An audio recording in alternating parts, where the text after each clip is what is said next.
Hello, everyone, and welcome back to another episode of the Weight Neutral Nutrition Podcast. I am your host, Devin Dirksen, and I'm super excited that you're joining me today. I have a very special show coming in which I am interviewing a past nutrition client of mine, which is a first on the show. So I'm super excited about that. And today we are welcoming Ashleigh to the show. She is a businesswoman. She has so many things on the go. And so we're going to talk a little bit about, like kind of what her experience was working with me, and also just the unique challenges that come with running a business and tackling your nutrition and your health. So welcome, Ashleigh. Hi, thanks so much. I'm super excited to be here. Ever since I started following you and since I started working with you, I definitely wanted to talk with you on your podcast. So I'm really excited. Yeah, it's so great to have you. And yeah, like I said, you are the very first client of mine that I've had on the show. Not because I haven't wanted to have clients on the show, but some people want to remain anonymous or whatever. That's cool too. And not everyone is super extroverted or whatnot, so that's cool. But yeah, I'm super excited to chat with you. Do you want to tell us first a little bit about yourself? What does your life look like, and how how I guess you think about nutrition before versus now? Yeah, so you kind of said it. I have my own business, but I have two other businesses besides the one that you follow. And so I run 3 businesses by myself right now, and it's busy. It's very busy. I like to say my life is boring, but it's not. I'm always doing something. I think nutrition wise, I've always struggled with nutrition. My parents never really cared as much about what we ate, and so I always found that I was struggling with my body image and how what I was putting in my body kind of affected that. And then of course all the societal standards of oh, well, you should be eating healthy, you should be doing this.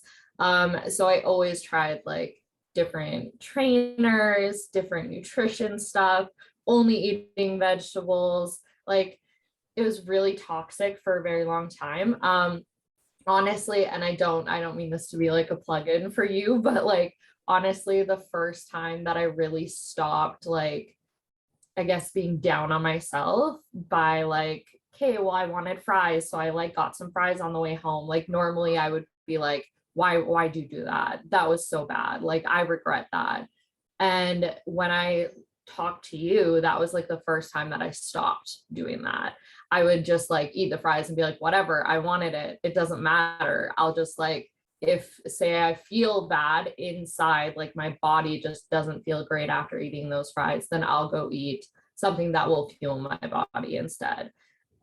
So it was way better after we started working together. Well, I'm really glad to hear that. I appreciate that. And I hope that, other people can kind of start to see where they're kind of stuck in this toxic mentality, because I think that's probably the hardest part, right? Is realizing that you're stuck in that place.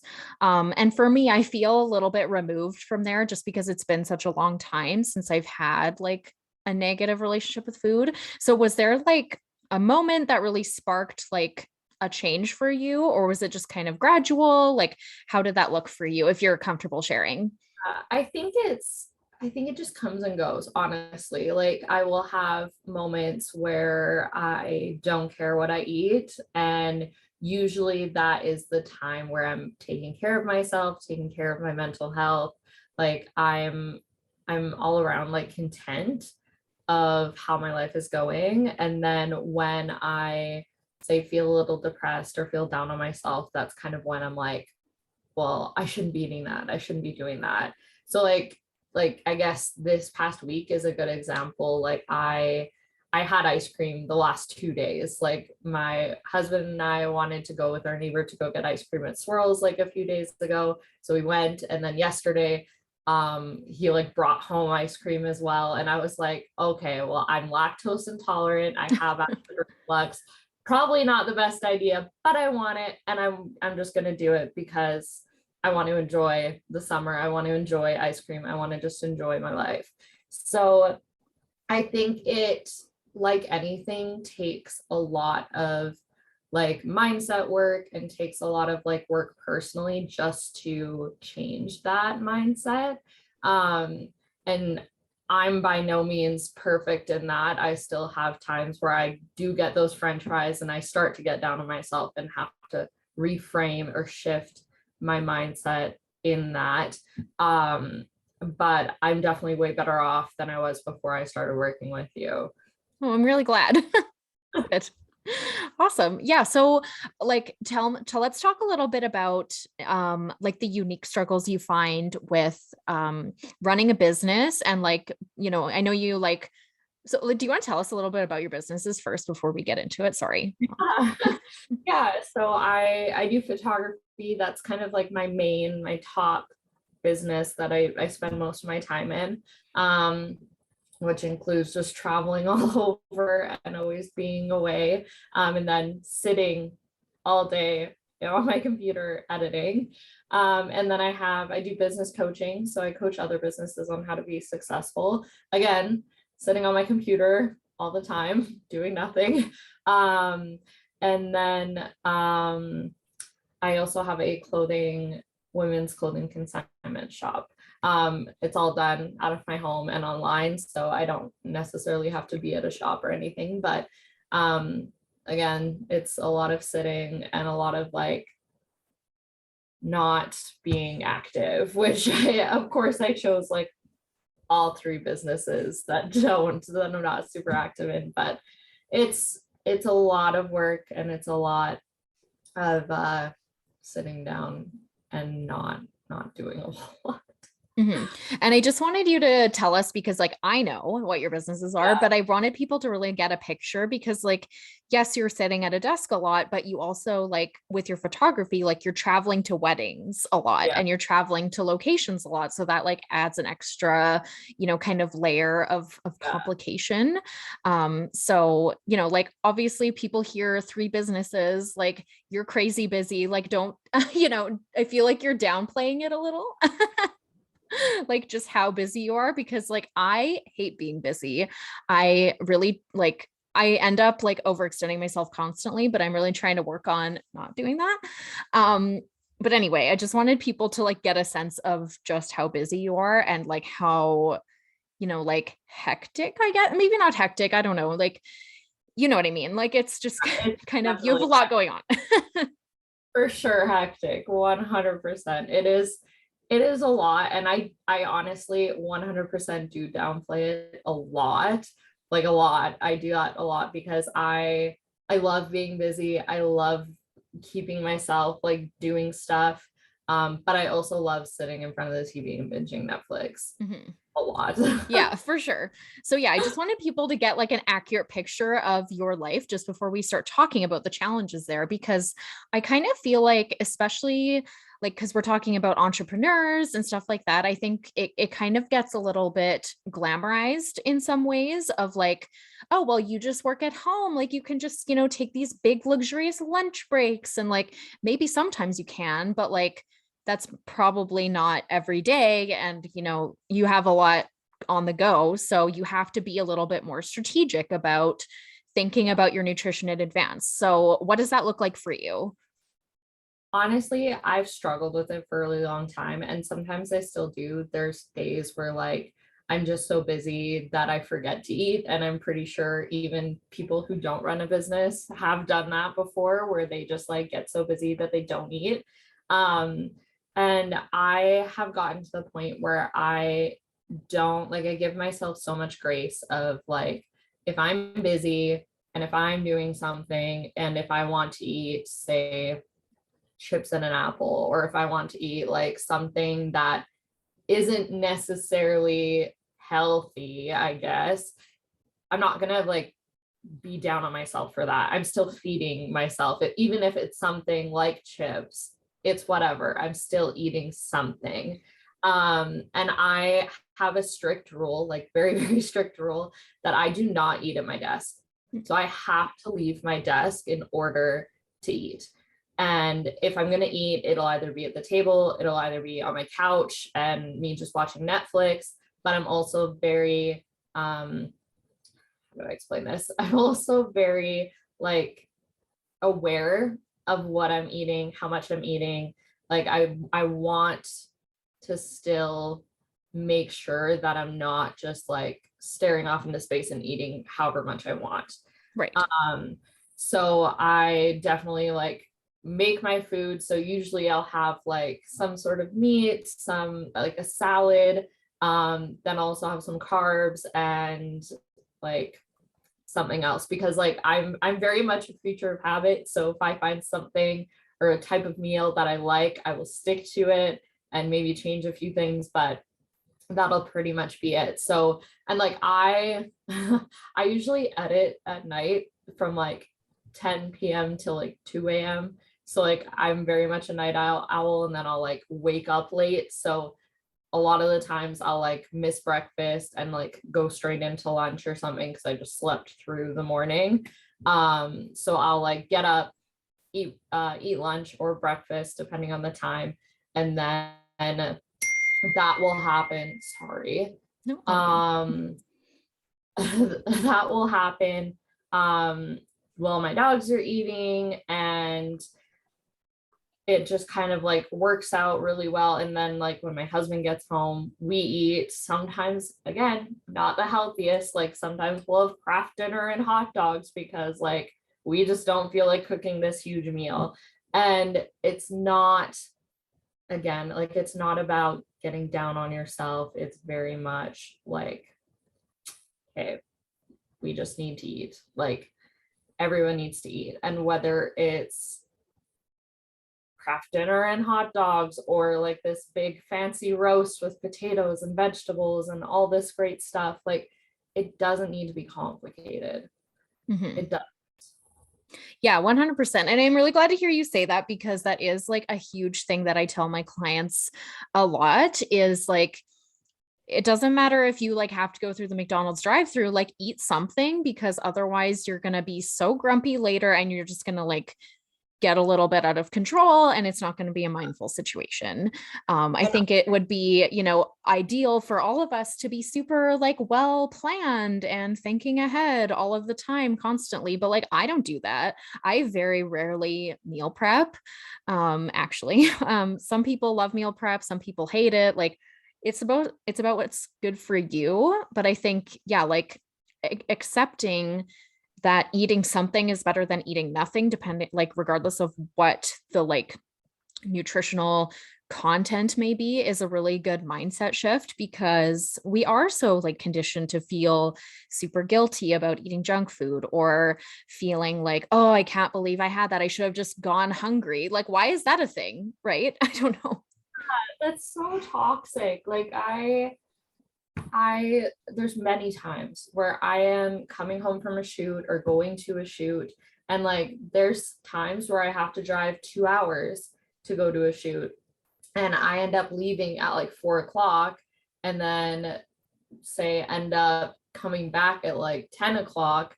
So I a lot of the time have to pick something up on the way, or have to make sure I have something packed. And like I don't have time to pack something. Most of the time, I usually am like, no, I'll just get something on the way. And I'm not going to feel bad about doing that. Like, it is what it is. Like you said, you just need to eat. You need to eat. And whether that's you go get a pita pit or Burger King, it's the same. Like obviously not exactly the same, but like you're still eating and it's still good. Like if you were eating, say, fried food every day, every meal of your life, obviously that would be of concern for your heart even, but most people don't do that. You have it every once in a while, and it's not gonna be a bad thing. Yeah. And I like that you mentioned that too, because I think that people underestimate like how many, nutrient dense and like quote healthy choices there are for like, even just like if you have to go through the drive-through.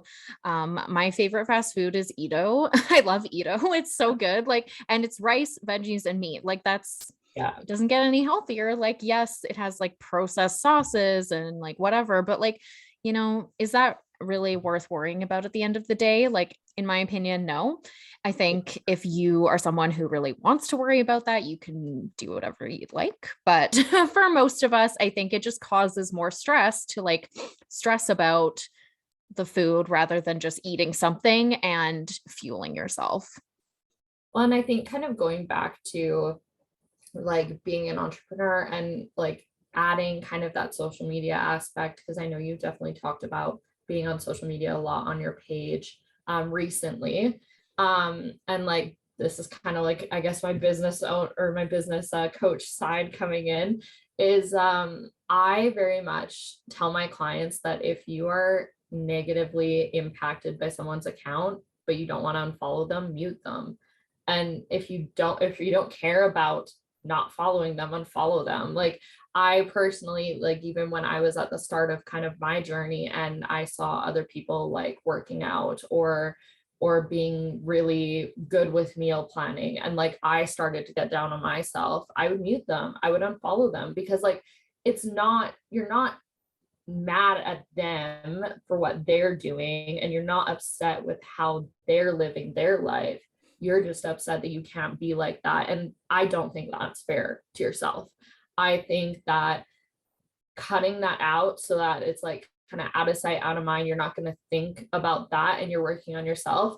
You can go back to that at any point. You can go back and like look at their stuff and like support their account, I guess, in a sense.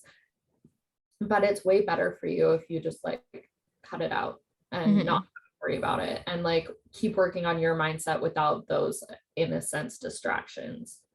Yeah. And like staying in your own lane and all of that stuff. I definitely like, you're right. I have been talking a lot recently about trying to stay off of social media for the most part, because I think it's kind of inevitable and it's kind of like literally a part of the whole like how social media works is like they want you to compare yourself to everybody else, right? It's kind of just inherent to the platform. And maybe there are people out there who are listening who have like found this magical solution where they're like, I never compare myself to anyone. Like I just love seeing what my friends are up to. Like maybe that is true for some people, but I just can't do it. And so I find that the healthiest thing for me is to like really, really limit my time there and really limit like who I'm following.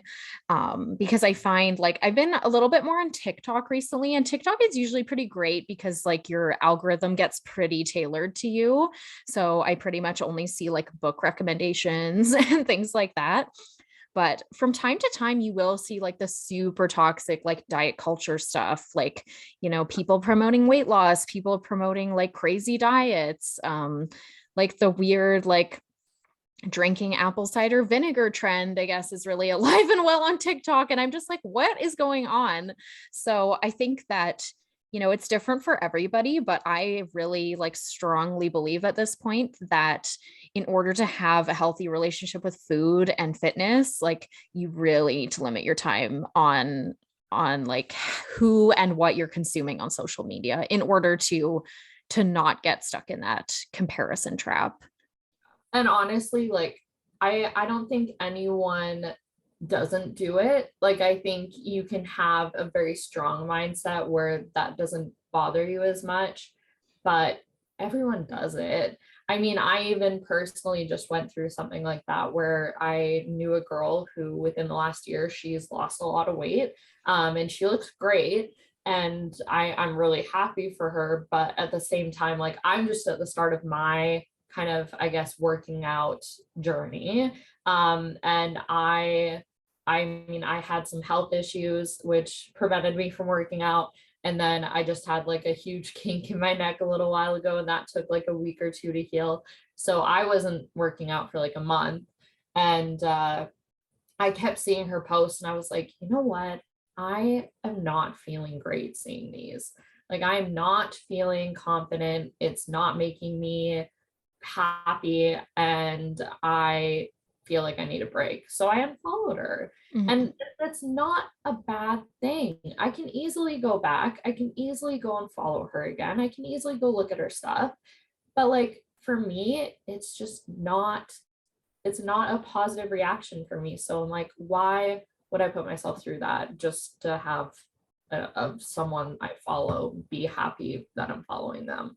Yeah, totally. And I don't know, like it's kind of weird. And I feel like maybe you can relate because I think there's more like pressure on business owners specifically, excuse me, to follow the things that trigger you, even if they like are triggering and are causing your like harm almost, right? I don't know. I feel like, and maybe this isn't everybody thing, but I feel like, it's like, well, don't get mad at them because you're triggered. And it's like, yeah, but also, like you were just saying, like you have health issues that are literally impeding you from, doing what this person is doing. Like, why should you have to subject yourself to all of these posts? And like you said, you can still be happy for her from afar and like you're not wishing her any ill. I don't know. It's such like a crazy situation. This is again, this is why I'm like trying not to be on social media so much. It's all so petty and like, oh, kind of crazy.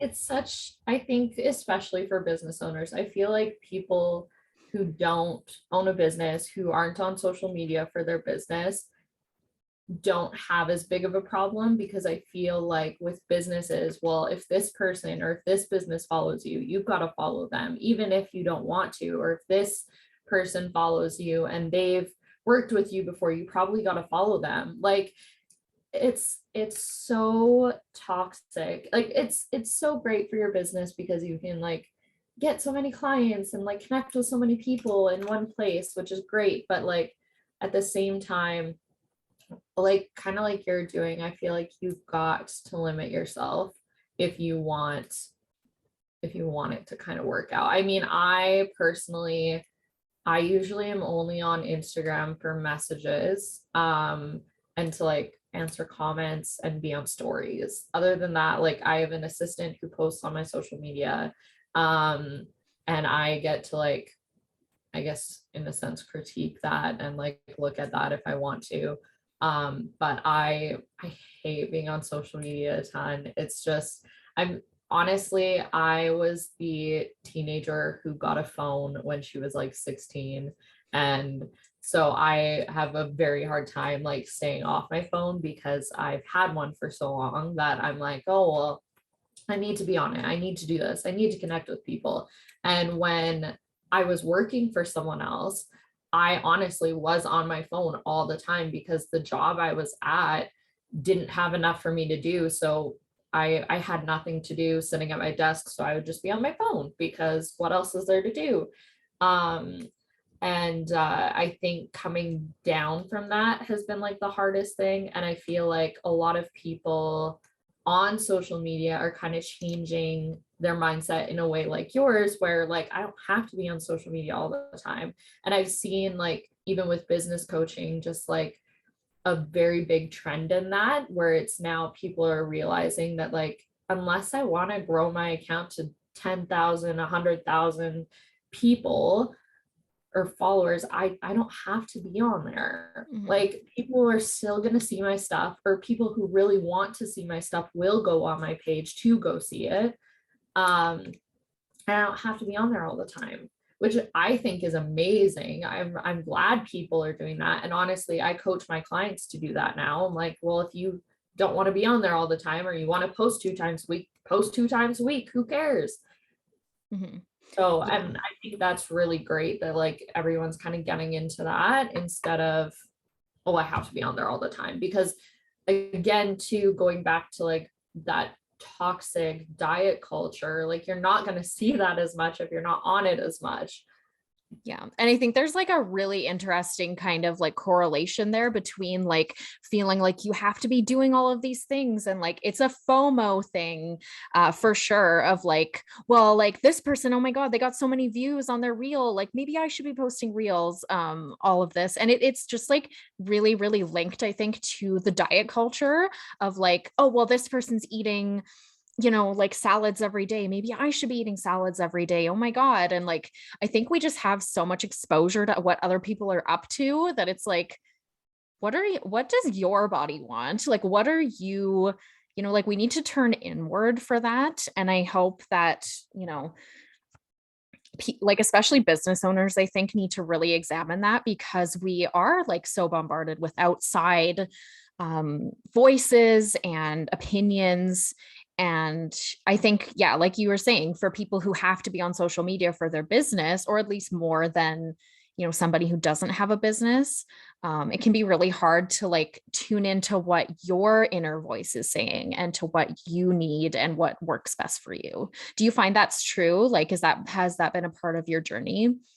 Yeah, I find like, especially when like the pandemic first hit, it was really, really hard for me to like just kind of internalize what I was feeling, or like look within myself to be like, okay, I'm actually feeling hungry, instead of like looking at this say story that's like, oh, I'm so full, oh, maybe I should be full too, I probably shouldn't eat. Like it's it's even just something so small like that you're like going to compare yourself.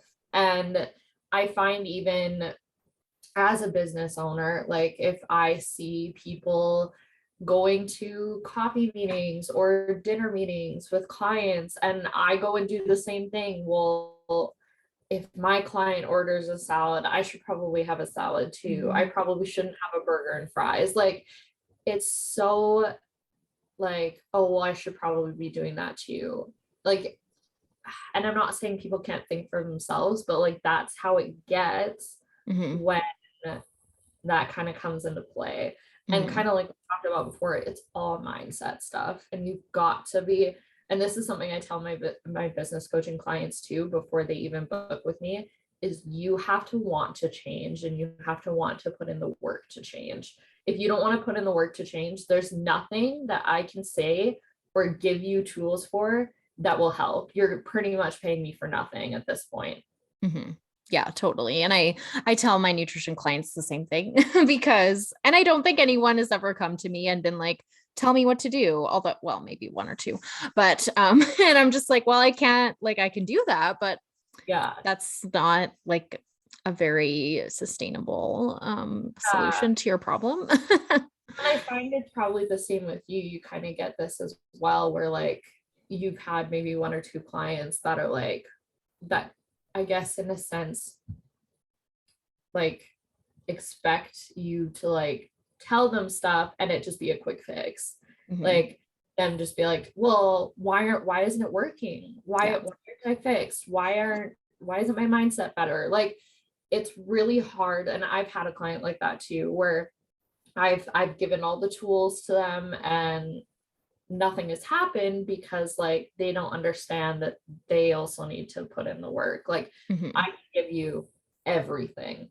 I can give you all the knowledge I have, but unless you're willing to actually put it into play, nothing's going to happen. Mhm. When like, the reason that we are coaches, like I don't know, my job as a nutrition coach is not to just tell people what to do. It's to like help them figure out what works for them instead of just like, because you like for your instance, like you can tell everyone like how to run a business, but like if it doesn't feel good to them, if it doesn't feel aligned, and if it doesn't feel easy and joyful, then like why would they bother? They're just going to end up frustrated and like, you know it's just not gonna be sustainable. And it's the same with dieting. It's the same, like, like you can eat whatever you want, you can do whatever you want with your diet, but like if you're trying to force something that isn't working just because someone else told you to, then like it's probably not going to work out.